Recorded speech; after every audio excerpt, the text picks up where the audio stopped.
ನನ್ನ ಮಗಳಿಗೆ ನಾನು 28ನೇ ವರ್ಷದಲ್ಲಿ ಮದುವೆ ಮಾಡಿದ್ದೆ. ಅವಳು ಒಬ್ಬಳೇ ಮಗಳು, ಆದ್ದರಿಂದ ಅವಳನ್ನು ತುಂಬಾ ಹೆಮ್ಮೆಯಿಂದ ಬೆಳೆಸಿದೆ. ಅವಳಿಗೆ ಮನೆ ಕೆಲಸದ ಅಭ್ಯಾಸವಿರಲಿಲ್ಲ, ಆದ್ದರಿಂದ ನನಗೆ ಒಬ್ಬ ಒಳ್ಳೆಯ ಅಳಿಯ ಬೇಕಿತ್ತು.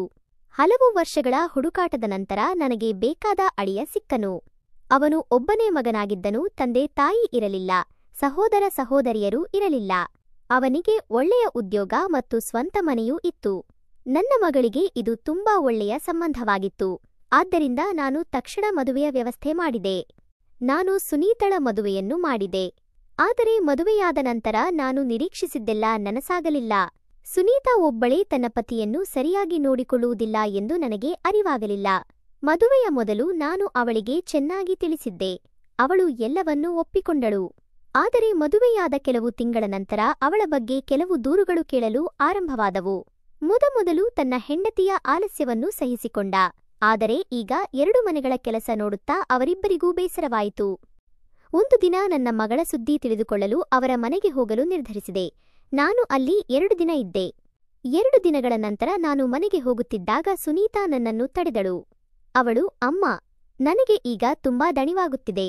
ನೀವು ಇನ್ನು ಕೆಲವು ದಿನ ನನ್ನ ಸಹಾಯಕ್ಕಾಗಿ ಇಲ್ಲೇ ಇರಿ. ಮನೆಗೆ ಹೋಗಿ ನೀವು ಏನು ಮಾಡುವಿರಿ ಎಂದಳು. ನಾನು ನನ್ನ ಮಗಳ ಆಲಸ್ಯದ ಸ್ವಭಾವವನ್ನು ತಿಳಿದಿದ್ದೆ. ಕಳೆದ 2 ದಿನಗಳಿಂದ ಅವಳು ಕೆಲಸದಿಂದ ಹಿಂದೆ ಸರಿದಿರುವುದನ್ನು ನಾನು ಗಮನಿಸಿದ್ದೆ. ಅವಳ ಆಲಸ್ಯದ ಗುಣವನ್ನು ನೋಡಿ ನನಗೆ ಭಯವಾಯಿತು. ಒಂದಲ್ಲ ಒಂದು ದಿನ ಅಳಿಯ ಅವಳಿಂದ ದೂರವಾಗುವ ನಿರ್ಧಾರ ತೆಗೆದುಕೊಳ್ಳಬಹುದು ಎಂದು ನನಗೆ ಭಯವಾಯಿತು. ನನ್ನ ಅಳಿಯನು ಅವಳ ಆಲಸ್ಯವನ್ನು ತುಂಬಾ ಶಾಂತವಾಗಿ ಸಹಿಸಿಕೊಳ್ಳುತ್ತಿದ್ದನು, ಆದರೆ ಎಂತಹ ವ್ಯಕ್ತಿಯ ಕೋಪವು ಒಂದು ದಿನ ಉಕ್ಕಿ ಬರುತ್ತದೆ. ನಾನು ಸಮಯಕ್ಕೆ ಸರಿಯಾಗಿ ನನ್ನ ಮಗಳನ್ನು ಸರಿಯಾದ ದಿಕ್ಕಿನಲ್ಲಿ ತರಬೇಕೆಂದು ಭಾವಿಸಿದೆ. ಆದ್ದರಿಂದ ನಾನು ಇನ್ನು ಕೆಲವು ದಿನ ಸುನೀತಾಳ ಬಳಿ ಇರುವ ನಿರ್ಧಾರ ತೆಗೆದುಕೊಂಡೆ. ಆ ದಿನ ಸಂಜೆ ಅಳಿಯ ಆಫೀಸಿನಿಂದ ಮನೆಗೆ ಬಂದರು. ನನ್ನನ್ನು ಅಲ್ಲಿ ನೋಡಿ ಅವರು ಆಶ್ಚರ್ಯಚಕಿತರಾದರು. ನಾನು ಅವರಿಗೆ ಚಹಾ ಕೊಟ್ಟಾಗ, ಅತ್ತೆ, ನೀವು ಇಂದು ಬೆಳಿಗ್ಗೆ ಹೋಗಲಿದ್ದೀರಿ ಎಂದು ಹೇಳಿದ್ದೀರಿ, ಹೋಗಲಿಲ್ಲವಾ ಎಂದು ಕೇಳಿದರು. ನಾನು ಇಲ್ಲಿ ಇರುವುದರಿಂದ ನಿಮಗೆ ಸಂತೋಷವಿಲ್ಲವೇ ಎಂದಾಗ ಅವರು, ಅಲ್ಲ, ಅದೇನೂ ಇಲ್ಲ. ನಿನ್ನೆ ರಾತ್ರಿ ನೀವು ನಿಮ್ಮ ಮನೆಗೆ ಹೋಗುವುದಕ್ಕೆ ಎಲ್ಲಾ ತಯಾರಿ ಮಾಡಿದ್ದೀರಿ. ಈಗ ಏಕಾಏಕಿ ಇಲ್ಲಿ ಉಳಿದಿದ್ದೀರಿ, ಆದ್ದರಿಂದ ನಾನು ನಿಮ್ಮನ್ನು ಕೇಳಿದೆ ಎಂದರು. ಅವರು ಮುಂದುವರಿಸಿ, ನೀವು ಇಲ್ಲೇ ಇದ್ದರೆ ನನಗೆ ಲಾಭವಿದೆ, ಏಕೆಂದರೆ ಕಳೆದ 2 ದಿನಗಳಿಂದ ನಿಮ್ಮ ಕೈಯಿಂದ ತಯಾರಾದ ರುಚಿಕರವಾದ ಆಹಾರವನ್ನು ಸವಿಯುತ್ತಿದ್ದೇನೆ. ಮದುವೆಯಾದ ನಂತರ ಈಗ ನಾನು ಹೊಟ್ಟೆ ತುಂಬಾ ತಿನ್ನುತ್ತಿದ್ದೇನೆ ಎಂದರು. ಅಳಿಯನ ಮಾತು ಕೇಳಿ ಸುನೀತಾ ತನ್ನ ಪತಿಯನ್ನು ಎಷ್ಟು ಚೆನ್ನಾಗಿ ನೋಡಿಕೊಳ್ಳುತ್ತಾಳೆ ಎಂದು ನನಗೆ ಅರ್ಥವಾಯಿತು. ನಾನು ಅವರಿಗೆ, ನಾನು ಇನ್ನು ಕೆಲವು ದಿನ ನಿಮ್ಮನ್ನು ನೋಡಿಕೊಳ್ಳಲು ಮತ್ತು ಸುನೀತಾಗೆ ಮನೆಯ ಕೆಲವು ಕೆಲಸಗಳನ್ನು ಕಲಿಸಲು ಇಲ್ಲಿ ಇರುತ್ತೇನೆ ಎಂದು ಹೇಳಿದೆ. ಆಗ ಅಳಿಯ, ನೀವು ಇಲ್ಲಿ ಯಾವಾಗಲೂ ಇದ್ದರೂ ನನಗೆ ಯಾವುದೇ ತೊಂದರೆ ಇಲ್ಲ, ಏಕೆಂದರೆ ನೀವು ಇಲ್ಲೇ ಇದ್ದರೆ ಸುನೀತಾ ಕೂಡ ನಿಮ್ಮಂತೆ ಆಗಬಹುದೇನೋ ಎಂದರು. ಅಳಿಯನಿಗೆ ನಾನು ಇಲ್ಲಿ ಇರುವುದರಲ್ಲಿ ಯಾವುದೇ ತೊಂದರೆ ಇಲ್ಲ ಎಂದು ನನಗೆ ಅನಿಸಿತು. ಅದಕ್ಕಾಗಿ ನಾನು ಅಳಿಯನ ಮನೆಯಲ್ಲಿಯೇ ಇರಲು ಆರಂಭಿಸಿದೆ. ನನ್ನ ಮಗಳ ಮದುವೆಯಾದ ನಂತರ ನಾನು ನನ್ನ ಕೆಲಸದಿಂದ ನಿವೃತ್ತಿ ಪಡೆದೆ, ಏಕೆಂದರೆ ನಾನು ಒಬ್ಬಂಟಿಯಾಗಿದ್ದೆ. ಹೆಚ್ಚು ಹಣದ ಅಗತ್ಯವಿರಲಿಲ್ಲ. ಈಗ ನನಗೆ ಪಿಂಚಣಿ ಬರುತ್ತಿತ್ತು, ನನಗೆ ನನ್ನದೇ ಮನೆಯೂ ಇತ್ತು. ಹಾಗಾಗಿ ನಾನು ಹೆಚ್ಚು ಶ್ರಮ ಪಡದೆ ವಿಶ್ರಾಂತಿ ಪಡೆಯಲು ನಿರ್ಧರಿಸಿದೆ. ನೋಡುತ್ತಾ ನೋಡುತ್ತಾ ಸುನೀತಾ ಬಳಿ ಕೆಲವು ದಿನಗಳು ಕಳೆದವು. ಕಳೆದ 2 ದಿನಗಳಿಂದ ನಾನು ಅಳಿಯನನ್ನು ರಾತ್ರಿ ಹಾಲಿನಲ್ಲಿ ನೋಡುತ್ತಿದ್ದೆ. ಅಳಿಯ ಮತ್ತು ಸುನೀತಾ ನಡುವೆ ಏನೋ ವಿವಾದ ಆಗಿದೆ ಎಂದು ನನಗೆ ಅನಿಸಿತ್ತು. ಅಂತಿಮವಾಗಿ 3ನೇ ದಿನ ರಾತ್ರಿ ಹಾಲಿನಲ್ಲಿ ಅಳಿಯನನ್ನು ನೋಡಿ ನಾನು ಅವರ ಬಳಿ ಹೋದೆ. ಹಾಲಿನಲ್ಲಿ ಮಲಗುವ ಕಾರಣವನ್ನು ಕೇಳಿದೆ. ಏನನ್ನು ಹೇಳದೆ ಅವರು ನನ್ನ ಕೈ ಹಿಡಿದು ತಮ್ಮ ಕೋಣೆಗೆ ಕರೆದುಕೊಂಡು ಹೋದರು. ಅಲ್ಲಿಗೆ ಹೋಗಿ ನೋಡಿ ಅತ್ತೆ, ನಿಮ್ಮ ಮಗಳು ಎಷ್ಟು ಆಳವಾದ ನಿದ್ದೆಯಲ್ಲಿದ್ದಾಳೆ ಎಂದು. ಈಗ ನಮ್ಮ ಮದುವೆಗೆ 4 ತಿಂಗಳು ಆಗಿದೆ. ಸುನೀತಾ 4 ತಿಂಗಳಲ್ಲಿ 4 ವರ್ಷ ಕಳೆದಂತೆ ಮಾಡಿದ್ದಾಳೆ. ಪತಿಗೂ ಸಮಯ ಕೊಡಬೇಕು ಅಂತ ಅವಳಿಗೆ ಗೊತ್ತಿರಬೇಕು. ಅವಳಿಗೆ ಅವಳ ನಿದ್ದೆ ಎಷ್ಟು ಪ್ರಿಯವೋ ಅರ್ಥವಾಗುತ್ತಿಲ್ಲ. ಸತ್ಯವಾಗಿ ಹೇಳಬೇಕೆಂದರೆ ಇದು ಸುನೀತಾಳ ಮೊದಲ ಮದುವೆಯೇ, ಏಕೆಂದರೆ ಅವಳು ನನ್ನಲ್ಲಿ ಯಾವುದೇ ಆಸಕ್ತಿಯನ್ನು ತೋರಿಸುತ್ತಿಲ್ಲ. ಅವಳಿಗೆ ನನ್ನ ಮೇಲೆ ಪ್ರೀತಿಯೇ ಇಲ್ಲ. ಯಾವಾಗ ನೋಡಿದರೂ ಮಲಗುತ್ತಿರುತ್ತಾಳೆ. ಈಗ ಅವಳಿಗೆ ಪ್ರತಿದಿನ ಒಂದೇ ವಿಷಯವನ್ನು ತಿಳಿಸುತ್ತಾ ನನಗೆ ತಲೆನೋವು ಆಗುತ್ತಿದೆ. ಅದಕ್ಕಾಗಿಯೇ ನಾನು ಹಾಲಿನಲ್ಲಿ ಮಲಗುತ್ತೇನೆ ಎಂದರು. ಅಳಿಯನ ಮಾತುಗಳನ್ನು ಕೇಳಿ ನಾನು ತುಂಬಾ ಚಿಂತೆಗೀಡಾದೆ. ನನ್ನ ಅಳಿಯ ನನ್ನ ಮಗಳ ಬಗ್ಗೆ ಸಂಪೂರ್ಣವಾಗಿ ಸಂತೋಷವಾಗಿಲ್ಲ ಎಂದು ತೋರುತ್ತಿತ್ತು. ಆಗ ನಾನು ಅವರಿಗೆ, ನೀವು ಯಾವುದೇ ಚಿಂತೆ ಮಾಡಬೇಡಿ, ನಾನು ಸುನೀತಾಳನ್ನು ತಿಳಿ ಹೇಳುತ್ತೇನೆ ಎಂದೆ. ಅಳಿಯ ಮತ್ತು ಮಗಳ ಸಂಬಂಧದ ಬಗ್ಗೆ ಈಗ ನನಗೆ ಚೆನ್ನಾಗಿ ತಿಳಿದಿತ್ತು. ಹಾಗಾಗಿ ನನ್ನ ಕಣ್ಣುಗಳಿಂದ ನಿದ್ದೆ ಹಾರಿಹೋಯಿತು. ಬೆಳಿಗ್ಗೆ ಬೇಗ ಆಗಲಿ ಮತ್ತು ನಾನು ನನ್ನ ಮಗಳ ಜೊತೆ ಮಾತನಾಡಲಿ ಎಂದು ನನಗೆ ಅನಿಸುತ್ತಿತ್ತು. ಬೆಳಿಗ್ಗೆ ಆದ ತಕ್ಷಣ ಅಳಿಯ ಆಫೀಸ್ಗೆ ಹೋದರು. ನಾನು ಸುನೀತಾ ಜೊತೆ ಮಾತನಾಡಲು ನಿರ್ಧರಿಸಿದೆ. ನಾನು ಅವಳಿಗೆ, ಸುನೀತಾ, ಮದುವೆಯಾದ ನಂತರ ಪತಿಯನ್ನು ಹೇಗೆ ಸಂತೋಷವಾಗಿ ಇಡಬೇಕು ಎಂಬುದನ್ನು ನಾನು ನಿನಗೆ ಕಲಿಸಬೇಕಾಗಿದೆ. ನಾನು ನೋಡುತ್ತಿದ್ದೇನೆ ನಿನ್ನ ನಿದ್ದೆ ಎಷ್ಟು ಆಳವಾಗಿದೆ ಎಂದು. ನಿನ್ನ ಪತಿಗೆ ನಿನ್ನ ನಿದ್ದೆಯಿಂದ ಎಷ್ಟು ತೊಂದರೆಯಾಗುತ್ತಿದೆ, ನಿನಗೆ ಇದು ತಿಳಿದಿದೆಯೇ ಎಂದೆ. ಇದಕ್ಕೆ ಸುನೀತಾ, ಅಮ್ಮ, ನನ್ನ ನಿದ್ದೆಯ ಬಗ್ಗೆ ಮಾತನಾಡಬೇಡಿ ಎಂದಳು. ತಾನು ಎಷ್ಟು ಹೊತ್ತು ಮಲಗುತ್ತೇನೆ ಎಂಬುದು ಅವಳಿಗೆ ಆ ಸಮಯದಲ್ಲಿ ಅರಿವಿರಲಿಲ್ಲ. ಆದರೂ ನಾನು ಅವಳನ್ನು ತಿಳಿ ಹೇಳಲು ಪ್ರಯತ್ನಿಸಿದೆ. ಆ ದಿನ ರಾತ್ರಿ ನನಗೆ ಅಳಿಯ ಹಾಲಿನಲ್ಲಿ ಕಾಣಲಿಲ್ಲ.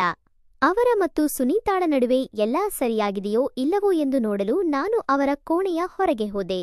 ಅಲ್ಲಿಗೆ ಹೋಗಿ ನಾನು ಅವರ ಕೋಣೆಯೊಳಗೆ ಇಣುಕಿ ನೋಡಿದೆ. ಒಳಗೆ ನೋಡಿದಾಗ ಅಳಿಯ ಕೋಣೆಯ ಕಿಟಕಿಯಲ್ಲಿ ನಿಂತಿದ್ದರೂ ಸುನೀತಾ ಆಳವಾದ ನಿದ್ರೆಯಲ್ಲಿದ್ದಳು.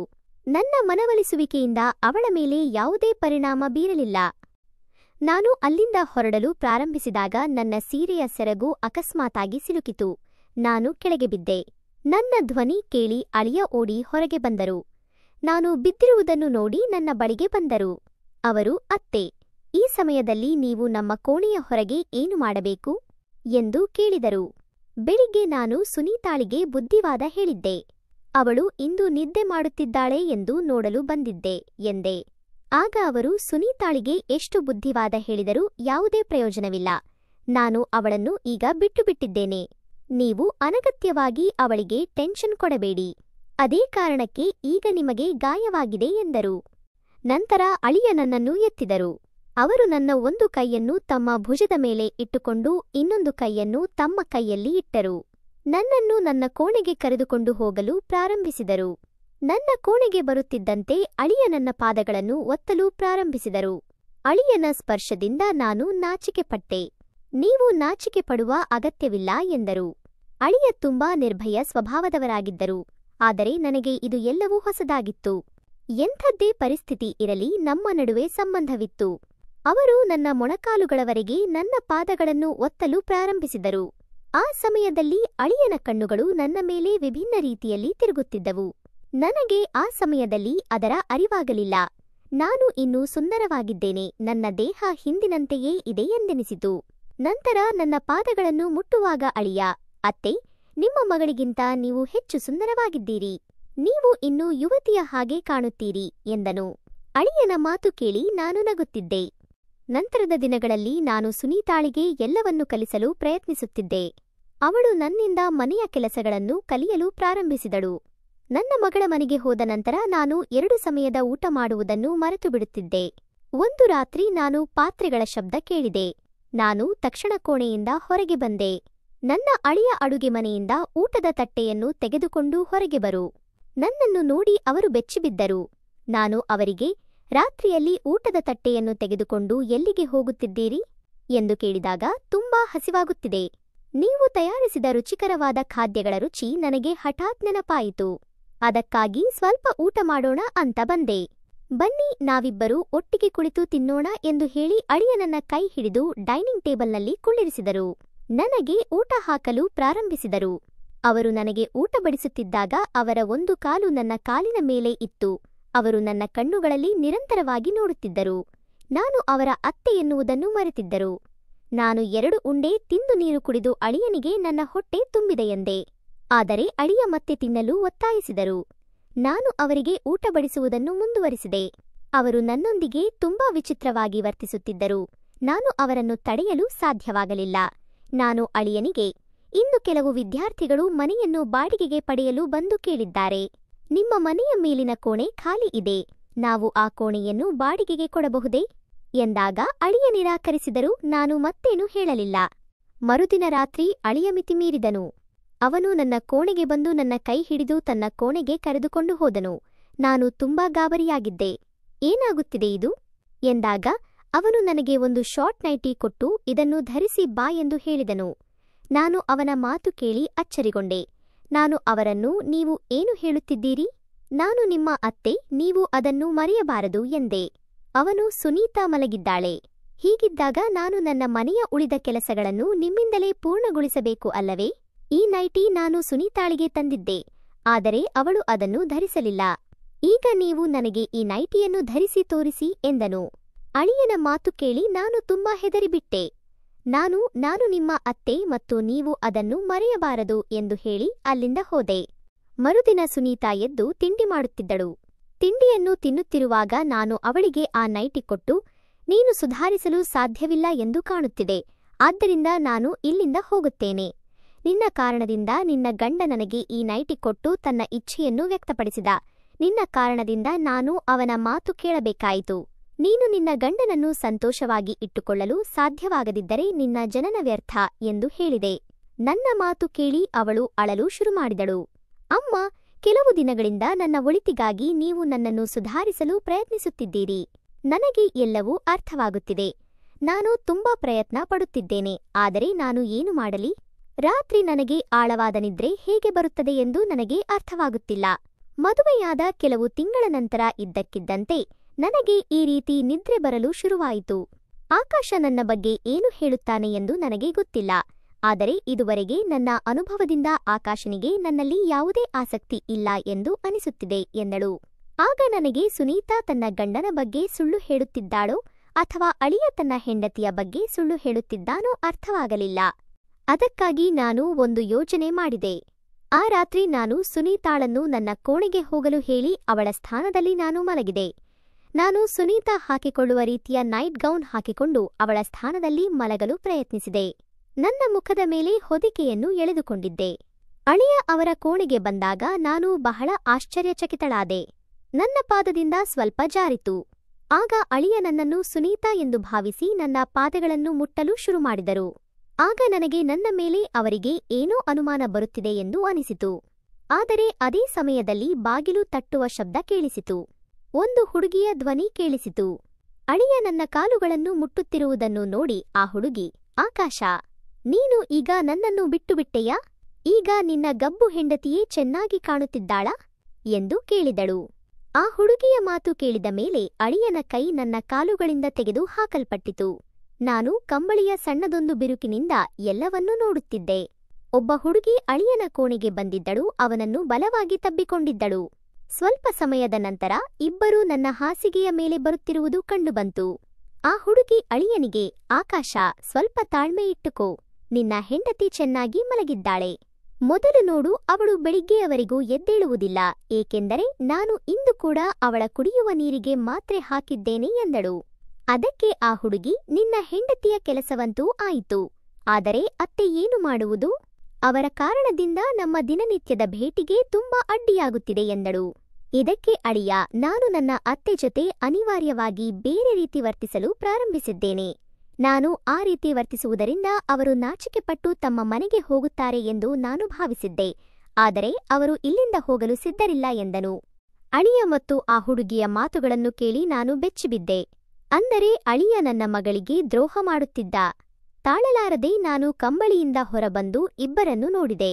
ನನ್ನನ್ನು ನೋಡಿ ಅಳಿಯನಿಗೆ ಆಘಾತವಾಯಿತು. ನಾನು ನಿನ್ನನ್ನು ಒಳ್ಳೆಯ ಮನುಷ್ಯ ಎಂದು ಭಾವಿಸಿದ್ದೆ, ಆದರೆ ನೀನು ನನ್ನ ಮಗಳಿಗೆ ದ್ರೋಹ ಮಾಡುತ್ತಿದ್ದೀಯಾ? ನಾನು ನಿನ್ನನ್ನು ಸುಲಭವಾಗಿ ಬಿಡಲಾರೆ ಎಂದು ಹೇಳಿದೆ. ಅದಕ್ಕೆ ಆ ಹುಡುಗಿ, ನಿನ್ನ ಮಗಳು ಸ್ವಲ್ಪ ಮಂಕುಬುದ್ಧಿಯಾಗಿದ್ದಾಳೆ. ಆ ರೀತಿಯ ಹುಡುಗಿಯರನ್ನು ಯಾವ ಪುರುಷ ಒಪ್ಪಿಕೊಳ್ಳುತ್ತಾನೆ? ಅವಳು ನಗುತ್ತಾ ಹೇಳಿದಳು, ಈಗ ನೀವು ಎಲ್ಲವನ್ನೂ ನೋಡಿದ್ದೀರಿ, ಈಗ ನಾವು ನಿನ್ನಿಂದ ಮತ್ತು ನಿನ್ನ ಮಗಳಿಂದ ವಿದಾಯ ಹೇಳುತ್ತಿದ್ದೇವೆ ಎಂದಳು. ಆಗ ಅಳಿಯನು, ನಾನು ನಿನ್ನ ಜೊತೆ ಜೀವನವನ್ನು ಕಳೆಯಲು ಸಾಧ್ಯವಿಲ್ಲ. ನಿನ್ನಂತಹ ಹುಡುಗಿಯರು ಕೇವಲ ಸಮಯ ಕಳೆಯಲು ಮಾತ್ರ. ನಾನು ನನ್ನ ಹೆಂಡತಿಯನ್ನು ಬಿಡಲು ಸಾಧ್ಯವಿಲ್ಲ ಎಂದನು. ಅಳಿಯನ ಮಾತು ಕೇಳಿ ಆ ಹುಡುಗಿ ಅಳುತ್ತಾ ಹೊರಟು ಹೋದಳು. ಅಳಿಯನ ಅಫೇರ್ ಬಗ್ಗೆ ತಿಳಿದು ನನಗೆ ತುಂಬಾ ದೊಡ್ಡ ಆಘಾತವಾಯಿತು. ಅಲ್ಲಿ ಅಳಿಯ ನನ್ನ ಮುಂದೆ ತುಂಬಾ ಒಳ್ಳೆಯವನಾಗಿ ಕಾಣುತ್ತಿದ್ದ, ಆದರೆ ಅವನು ನಿಜವಾಗಿ ಹೇಗಿದ್ದಾನೆ ಎಂದು ನನಗೆ ಈಗ ತಿಳಿದಿತ್ತು. ನಾನು ನನ್ನ ಮುಗ್ಧ ಮಗಳನ್ನು ಆ ರೀತಿಯ ವ್ಯಕ್ತಿಯ ಬಳಿ ಇರಿಸಲಿಲ್ಲ. ಅಳಿಯನ ವಿರುದ್ಧ ಕ್ರಮ ಕೈಗೊಳ್ಳಬೇಕೆಂದು ನಾನು ಆ ದುಷ್ಟ ವ್ಯಕ್ತಿಯನ್ನು ಪೊಲೀಸರಿಗೆ ಒಪ್ಪಿಸಿದೆ ಮತ್ತು ನನ್ನ ಮಗಳನ್ನು ಒಂದು ಸುಳ್ಳು ಸಂಬಂಧದಿಂದ ಮುಕ್ತಗೊಳಿಸಿದೆ. ಸ್ನೇಹಿತರೆ, ಇಂದಿನ ದಿನಗಳಲ್ಲಿ ಯಾರಾದರೂ ಯಾವಾಗ ಬೇಕಾದರೂ ದ್ರೋಹ ಮಾಡಬಹುದು. ಆದ್ದರಿಂದ ಯಾರ ಮೇಲೆ ನಂಬಿಕೆ ಇಡಬೇಕು ಮತ್ತು ಯಾರ ಮೇಲೆ ಇಡಬಾರದು ಎಂಬುದನ್ನು ಅರ್ಥಮಾಡಿಕೊಳ್ಳುವುದು ಬಹಳ ಮುಖ್ಯ. ಆದ್ದರಿಂದ ಪ್ರತಿಯೊಂದು ಹೆಜ್ಜೆಯನ್ನು ಚಿಂತನೆಯಿಂದ ಇಡಬೇಕು. ಸ್ನೇಹಿತರೆ, ಈ ಕಥೆ ನಿಮಗೆ ಹೇಗಿತ್ತು? ನಿಮಗೆ ಇಷ್ಟವಾದರೆ ವಿಡಿಯೋವನ್ನು ಲೈಕ್ ಮಾಡಿ ಮತ್ತು ಚಾನೆಲ್ ಅನ್ನು ಸಬ್ಸ್ಕ್ರೈಬ್ ಮಾಡಿ.